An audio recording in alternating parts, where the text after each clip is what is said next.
When students first encounter authorization terminology, it can feel like a pile of overlapping buzzwords, especially because some terms describe how users sign in while others describe how permissions are decided and carried. In this episode, we're going to untangle that pile and build a clear, practical way to select authorization approaches that fit different systems and risks.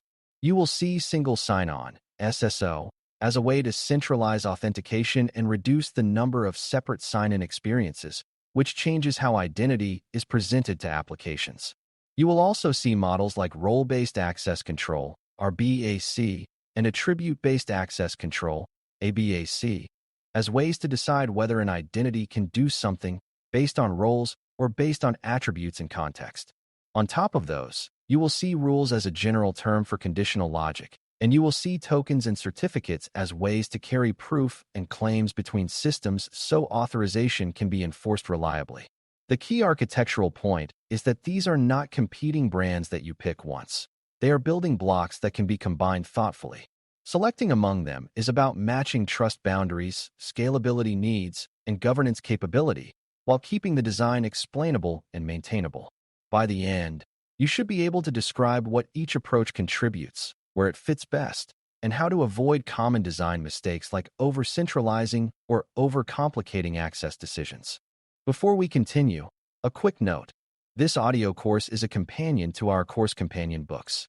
The first book is about the exam and provides detailed information on how to pass it best. The second book is a Kindle-only ebook that contains 1,000 flashcards that can be used on your mobile device or Kindle. Check them both out at cyber.author.me in the Bare Metal Study Guide series. A good starting point is to separate authentication from authorization again, because SSO often gets incorrectly filed under authorization even though its primary job is to unify authentication. SSO means users authenticate to a central identity system and then access multiple applications without repeatedly proving their identity. This improves usability and can improve security by reducing password reuse and by enabling consistent enforcement of strong authentication controls like MFA. However, SSO does not automatically decide what a user can do inside each application. It changes how identity is delivered, such as through an assertion or a token, but the application still needs an authorization approach to decide which features and data the user can access. A beginner misunderstanding is to think that once SSO is enabled, access control is handled. Yet many breaches involve users who were properly authenticated but were authorized too broadly. Another misunderstanding is to assume SSO is always safer, but centralizing authentication increases dependency.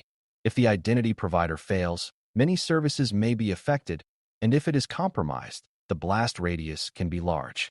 Architects choose SSO because it supports central policy and consistent identity, but they still design authorization inside applications and services with clear models. The important lesson is that SSO is the front door experience, while authorization models decide what rooms you can enter once inside. Role-based access control, RBAC, is often the first authorization model that feels intuitive to beginners because it matches how organizations describe job functions. In RBAC, you define roles that represent sets of permissions, and then you assign users or service identities to those roles. The advantage is that it scales well for governance because you can review role assignment rather than individual rights, and role definitions can be aligned with job responsibilities. RBAC is particularly effective when roles are stable, such as when there are clear job categories with predictable access needs. It also supports onboarding and offboarding because adding or removing a role can grant or remove many permissions at once. The risk is that RBAC can drift into role sprawl, where too many roles exist, or role bloat, where roles accumulate permissions and become overly powerful. Both issues undermine least privilege and make reviews meaningless.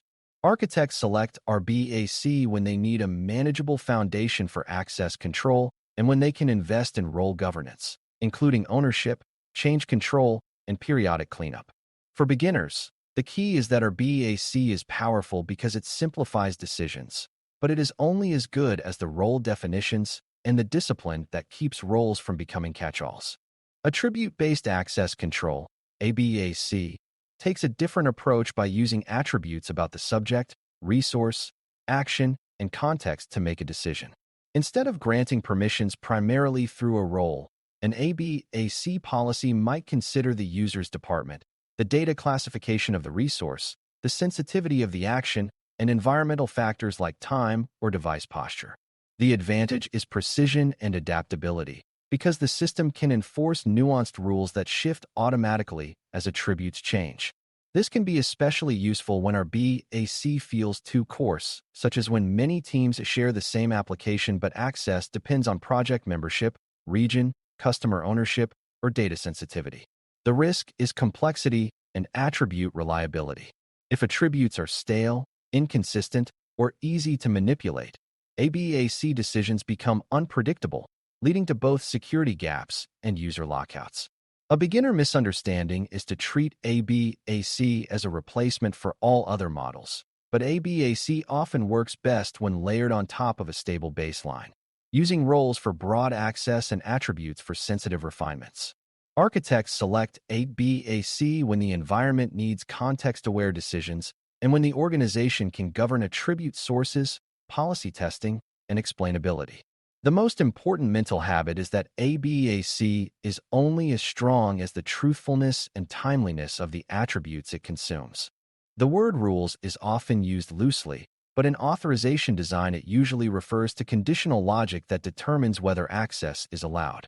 Rules can exist inside an application, in a policy engine, or even within infrastructure components, and they can range from simple checks to complex decision trees. The benefit of rules is flexibility, because you can express business-specific conditions that might not fit neatly into a role. The risk is that ad hoc rules become scattered across code bases and teams, leading to inconsistency and governance failure.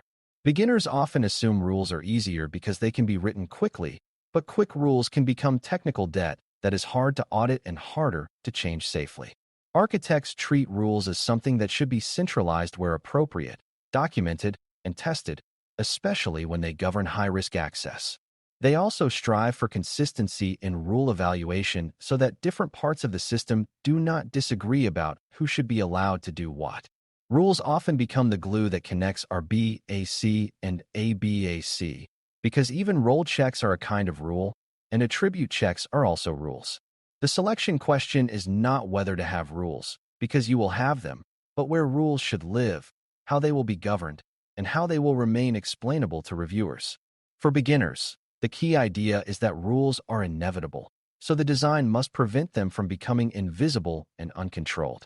Tokens are a major part of modern authorization approaches because they provide a portable way to carry claims between systems.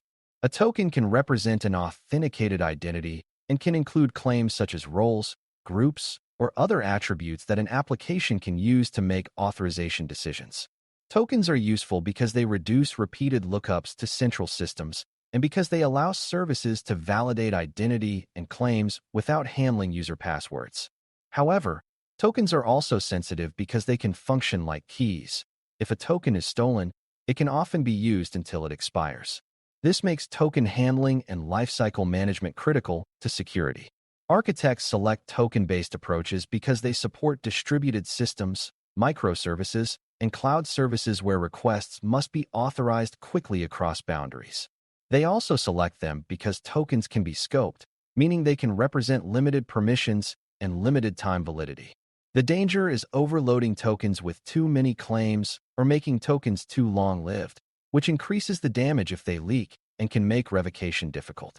Another risk is trusting token claims that are stale, such as relying on a token's embedded role claim even after a user's role was revoked, especially if tokens live for long periods. Architects manage this by choosing appropriate token lifetimes, designing refresh patterns, and deciding which decisions can rely on token claims and which require live checks. For beginners, the practical takeaway is that tokens are powerful for carrying authorization context, but they require careful handling to avoid turning every request into an opportunity for replay or misuse. Certificates play a different role in authorization approaches because they are closely connected to identity assurance and trust relationships, especially for systems and services rather than individual users. A certificate can bind a public key to an identity, allowing other parties to verify that identity through cryptographic proof. In authorization contexts, certificates are often used to authenticate systems to each other, enabling secure service-to-service communication where each service can confirm the other is legitimate. Certificates can also support strong mutual authentication, which reduces impersonation risk and supports secure channels. In some environments, certificates can be used to convey certain identity properties that influence authorization, such as whether a device is a managed device. The architectural advantage is strong trust anchored in cryptography rather than shared passwords, which improves scalability and reduces certain types of credential theft. The trade-off is lifecycle complexity, because certificates expire, must be renewed, and must be revoked if compromised. If certificate management is weak, outages can occur or untrusted certificates can be accepted. Architects select certificate-based approaches when they need strong identity binding for systems and devices, and when they can manage the lifecycle reliably through processes and monitoring. For beginners, it helps to view certificates as durable identity credentials for machines that enable strong trust, but only when the organization treats certificate lifecycle as a first-class operational responsibility. Now bring these pieces together by focusing on what you are really selecting when you choose an authorization approach. You are selecting how identity context is delivered to the decision point, how permission logic is expressed, and how the decision is enforced across systems. SSO affects how users authenticate and how their identity is asserted to applications, which can simplify identity management and improve consistency. RBAC and ABAC affect how permissions are decided, either through role membership or through attributes in context. Rules represent the policy logic, whether it is expressed as role checks, attribute checks, or business conditions, and your design choice is where that logic lives and how it is governed. Tokens and certificates affect how claims and trust are carried between parties, enabling distributed enforcement without constantly reaching back to a central system. These pieces can be combined in sensible patterns, such as using SSO for authentication, using tokens to carry identity and role claims, using RBAC for baseline permissions, and using ABAC rules for sensitive context-based decisions. Another pattern is using certificates for service identity, ensuring microservices trust each other, while using tokens for user identity context. The important thing is that selection is about alignment. The approach must match the system's trust boundaries, the organization's ability to govern change, and the need for performance and resilience. For beginners, the useful mental model is that authorization design is a layered story. Who are you? How do we know? What are you allowed to do? And how do we carry that decision across the system reliably? A common failure mode is choosing an approach that is too simple for the risk, such as relying solely on coarse roles in an environment where data sensitivity varies widely and where context matters. Another failure mode is choosing an approach that is too complex for the organization's governance maturity, such as deploying elaborate ABAC policies with many attributes that are not reliably maintained. Token misuse is another frequent issue, such as using long-lived tokens, storing them insecurely, or trusting their embedded claims without considering revocation. Certificate misuse can also appear, such as ignoring expiration warnings or failing to monitor for rogue certificates, leading to outages or trust compromise. SSO misconfigurations can have broad impact, such as allowing overly permissive assertions or failing to enforce strong authentication consistently. Architects avoid these failures by making explicit choices about scope, lifetime, and responsibility. They define which systems require which level of precision, they design for operational resilience, and they build in governance and monitoring so the access model stays healthy. For beginners, the key is to see that security failures are often failures of fit rather than failures of technology. The technology may be fine, but it was applied without respecting its assumptions and operational demands. To keep the selection process grounded, think about the kinds of access you are controlling and what happens if you get it wrong. For basic business applications with stable job functions, RBAC can provide a strong, governable baseline, especially when combined with SSO for centralized authentication. For sensitive data access, You may need ABAC rules that incorporate resource sensitivity and user attributes, because roles alone may be too blunt. For distributed services and API calls, token-based approaches can provide scalable, portable authorization context, but token lifetimes and scope must be controlled to prevent misuse. For service identity and machine-to-machine trust, certificates can provide strong mutual authentication, enabling reliable authorization decisions about which service is allowed to call which endpoint. In many environments, the best design uses all of these in their appropriate places, not because you want complexity, but because different access problems require different tools. The architectural skill is knowing what to standardize and what to specialize. You standardize the common patterns so governance and operations are manageable, and you specialize where the risk and requirements demand it.